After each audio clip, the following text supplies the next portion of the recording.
bạn, tôi là Nguyễn Hoàng Long. Hiện tại tôi đang làm việc tại công ty máy tính An Phát.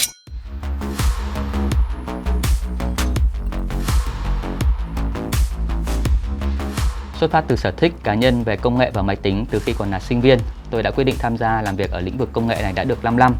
Trải qua nhiều khó khăn trong công việc, tôi dần hoàn thiện được các kỹ năng của bản thân.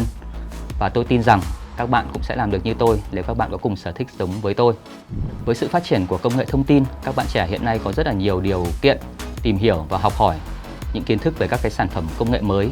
Nhưng cái các bạn thiếu đó là sự thực hành và trải nghiệm thực tế.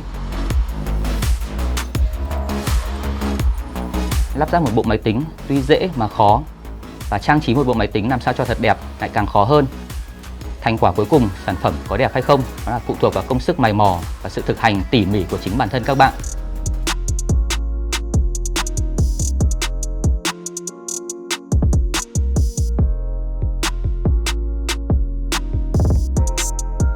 Intel Xpert Challenge mùa 3 và tôi, Nguyễn Hoàng Long, hỗ trợ các bạn ở mảng công nghệ.